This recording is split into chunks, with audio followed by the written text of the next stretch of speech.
For those of you who are joining us for the first time today, please know this is just one part of a larger series that our admission team is putting on this summer. So each Friday, we're going to be taking a deep dive into a different tool in your college application tool belt that will help you as you navigate your college search and application process. So each of these presentations will be recorded and posted so you can catch up on any that you've missed. So whether this is your first time joining or you're back again for more, thanks for being here. So today's topic is taking ownership of your college experience. College is a really different experience than high school, and it does kind of take a different skill set to really make the most of that experience and that journey. So I want to talk a little bit about some of those major differences between high school and college, and then some of the kind of approaches and keys to making that transition between high school and college an effective one and a successful one. So you're going to hear me talk a lot today about autonomy, and autonomy is a concept that's really tied up on independence and freedom. And I think the main difference between high school and college is really rooted in that idea of autonomy.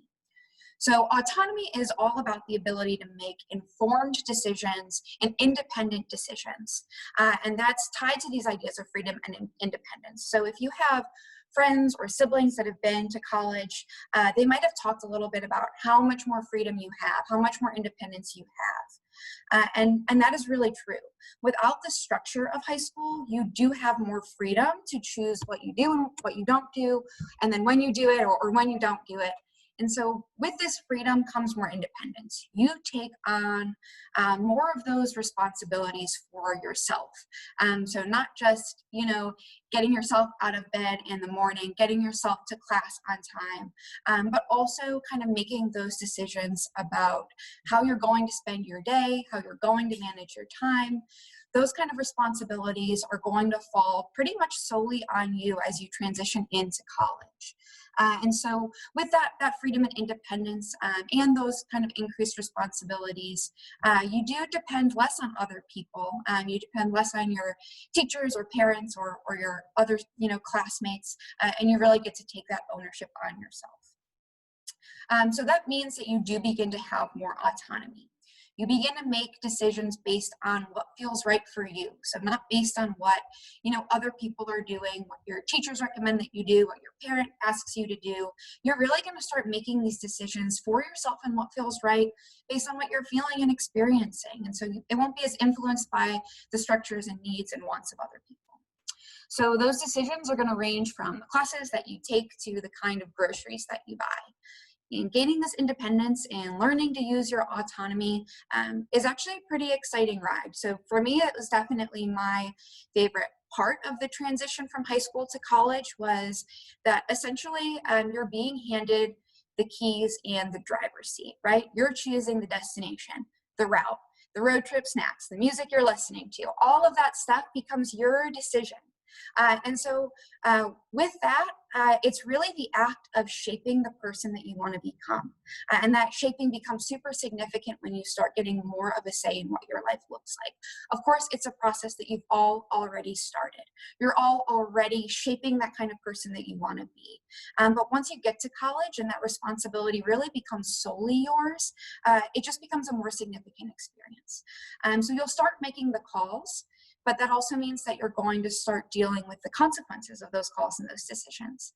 It's absolutely a learning process, and as far as I know, it's a lifelong learning process. It's something that everyone continues to work on, not just high school students and college students, but that transition to college and that transition to more independent decision making is a pretty significant step on that journey. So as I highlight some of the differences between high school academically and more generally, you'll see how much more autonomy you're going to have, which essentially means how much more of a say that you'll have as you shape your days, your weeks, and really your life. So we're going to start off looking at some of the primary differences between high school and college on the academic side. So one of the most obvious differences between high school and college is going to be your class schedule. So in high school, you may get to choose a couple of the electives that you take, but a majority of the classes that you're signed up for are the same classes that every student in your school is required to take in order to graduate. Those are requirements sent by the state and the city and the school district and the school. And so there are all those different requirements, and you have to take, certain classes each year, or certain classes by the time you graduate, in order to successfully move on. Once you get to college, you actually get to pick what you want to study, right? So of course you get to pick your major. And you will still have requirements within that major and even within the school. There might be classes that you do have to take in order to graduate. But ultimately you get to choose which classes interest you. So even within the requirements, you're still going to have a say. So oftentimes for some of the general education classes you have to take, or some prerequisite classes, which are just kind of those basic 101 classes that you need in order to get into the more advanced courses. Even sometimes within your major, the requirements actually look more like a selection. So you'll be given the option of 3 or 4 classes, and you get to pick one of those as the required class. So for example, you might be required to take an English class, even if you're not an English major, but you get to choose from a list of kind of a wide variety of English courses, ranging from women writers to a Shakespeare course to Greek mythology. You might need to take a history class, even if you're not a history major, but that requirement could be filled with a Women of the Renaissance course, or a medieval culture course, or an American Revolution course. So you get to pick, you still have to fill that requirement, but you get to pick the way that you do it. And so you can pick a class that does sound really interesting to you. So there's still that freedom and that choice that's involved, even within the required courses. So you'll see that, your schedule ends up being really personalized in a way that you don't have, the ability to do in high school. So in addition to picking the classes that you take, you'll also have more of a say in what times your classes are. So this is a huge one. You're not going to be locked into that 8 a.m. to 3 p.m. school day of class after class after class. And unlike in high school, you get to pick your class times and build your own weekly schedule based, again, on what works best for you. If you're a morning person, sign up for those 8 a.m. and 9 a.m. classes. If you like a little bit of a slower start to your day, then sign up for afternoon classes. Now, it's not always really, easy and simple to create your schedule. You do want to take into consideration some other factors. So yes, of course, what works best for you in the way that you learn, but also which classes are required as prerequisites before you can take other required classes, which classes fit around your other commitments. So maybe it's other classes or sports practices, or, recurring appointments, stuff like that. And then how often and what times are the courses that you want to take offered each semester. So you'll have an academic advisor no matter where you end up, and that person will help you flesh out your schedule, taking all of these different elements into account. But that's what true autonomy is. It's not just the freedom to make decisions, it's the freedom to make informed decisions. So making decisions while taking all of these other factors into account. Another significant difference is going to be the difference between your high school teachers and the professors that you'll have in college.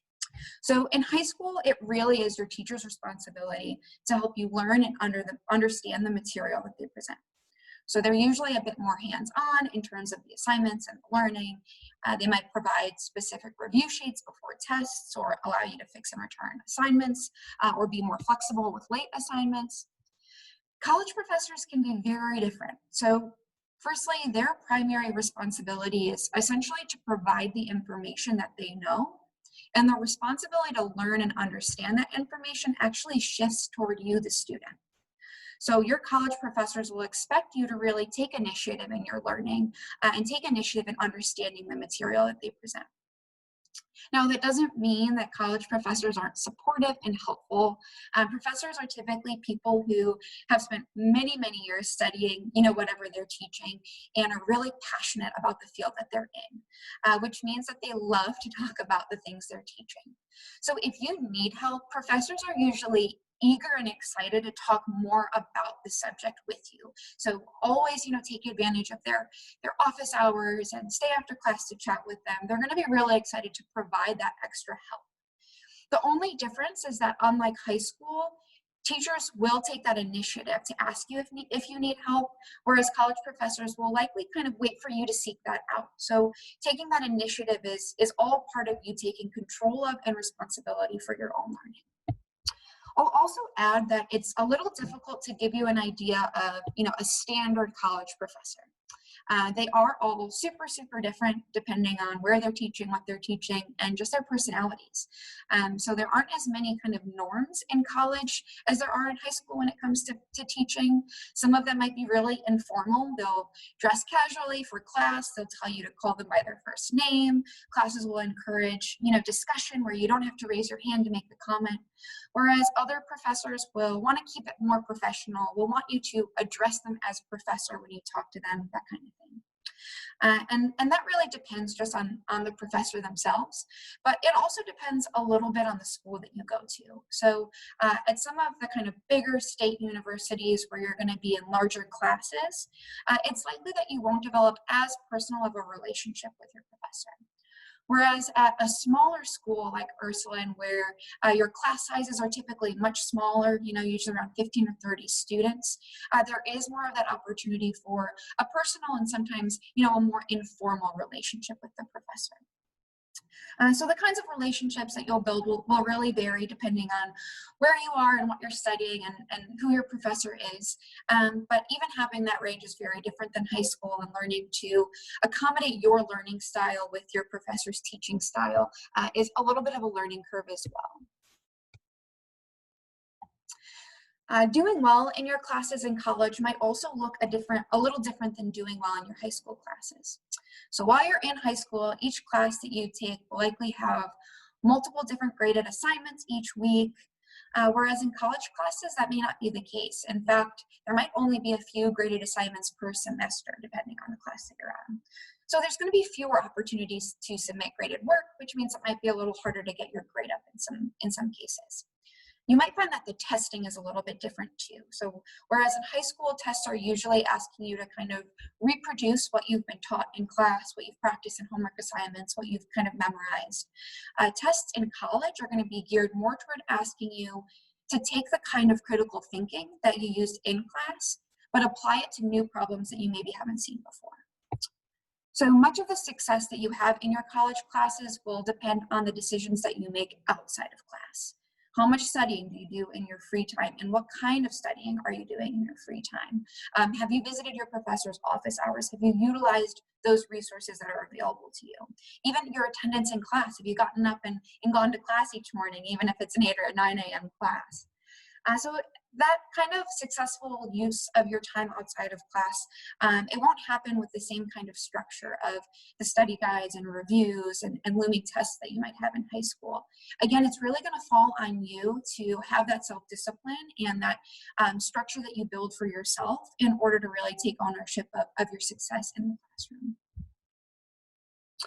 So beyond academics, your lifestyle as a college student is going to be different than it is in high school as well. And much of that will be because of this newfound sense of freedom and independence.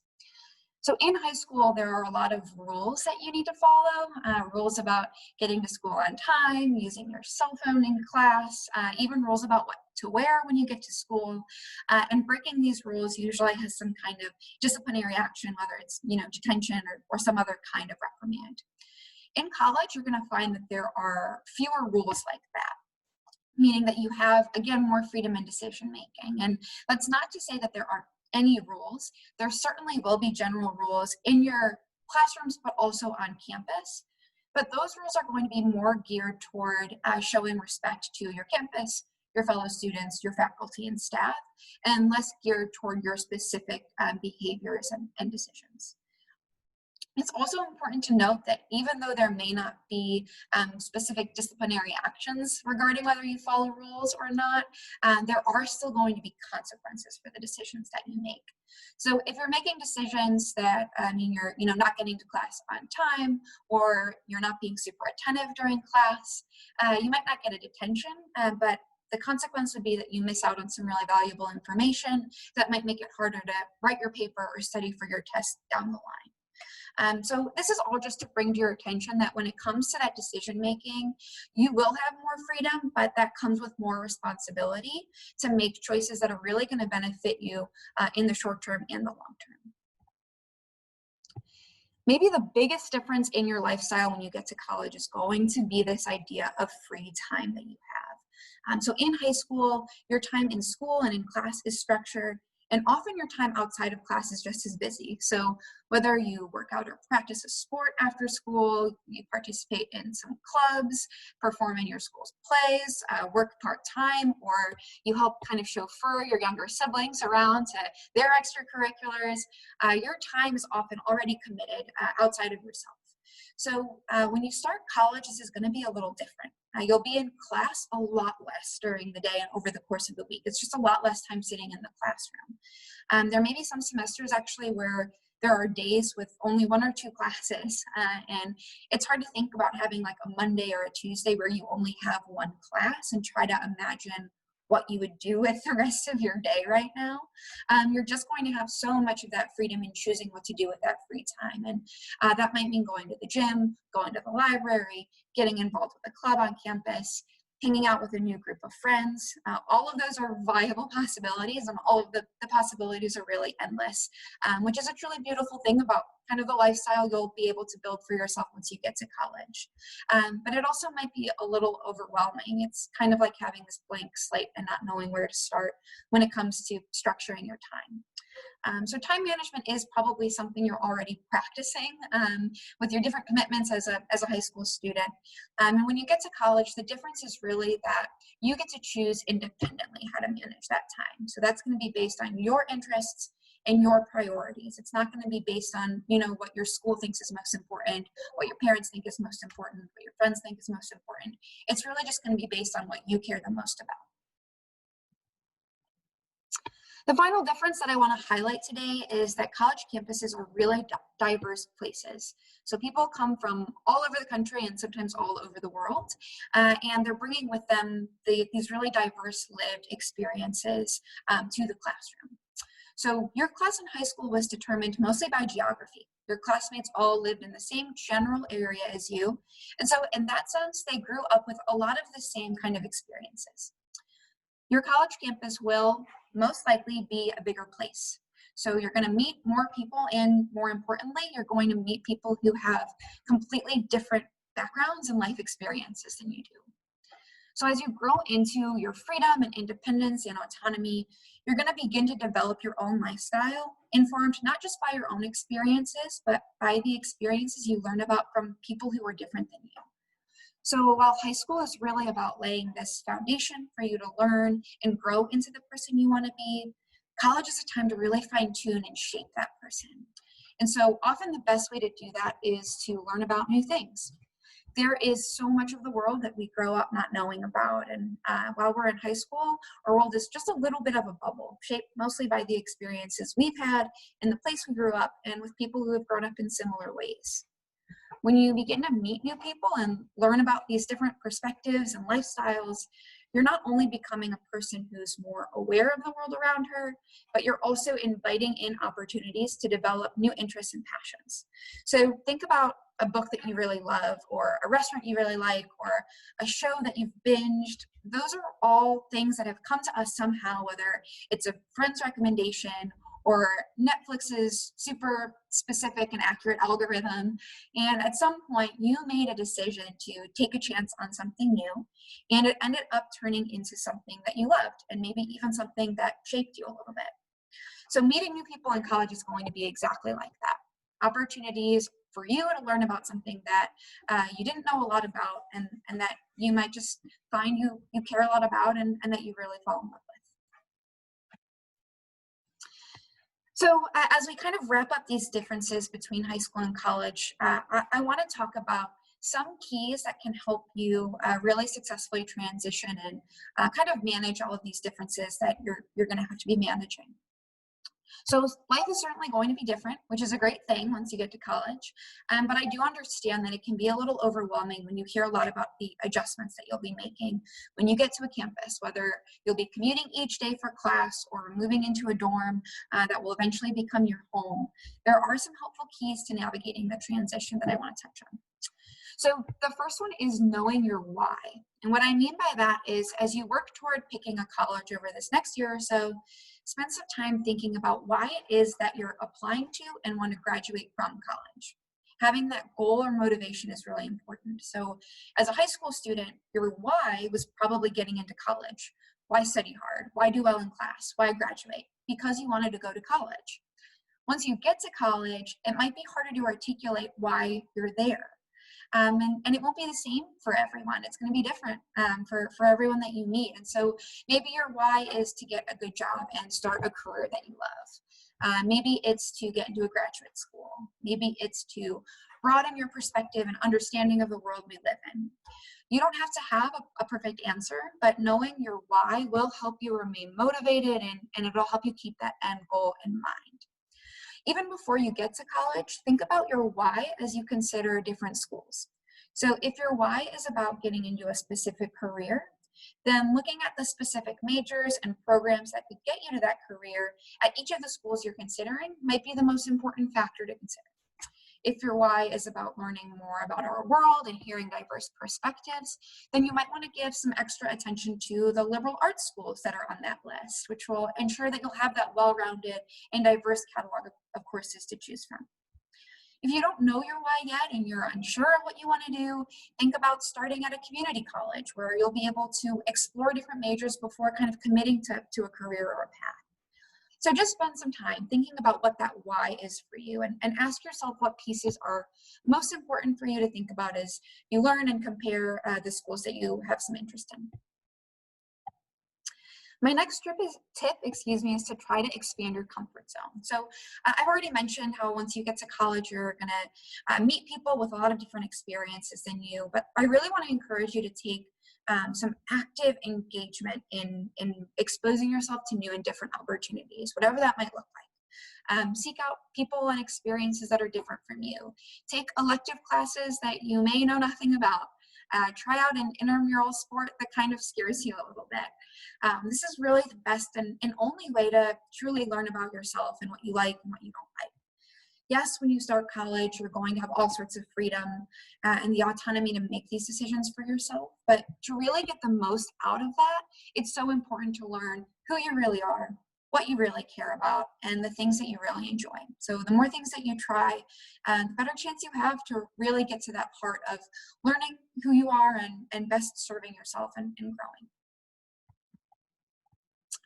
The third piece is to ask for help when you need it. Ask for help even if you're not sure that you need it. Just when in doubt, ask people for help.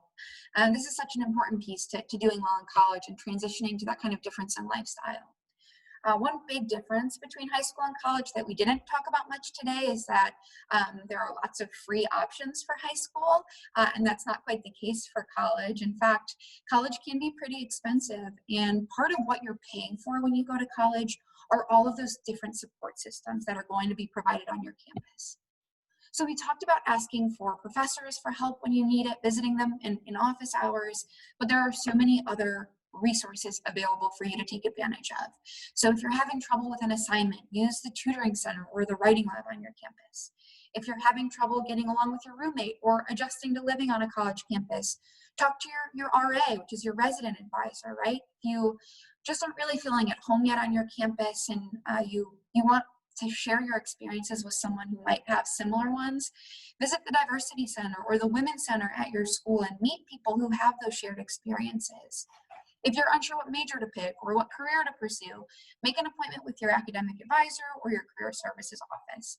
I could go on and on and on. There are so many support systems built into your college campus so that any kind of questions you have can be answered by an expert whose whole job is to be there and support you and help you navigate those questions.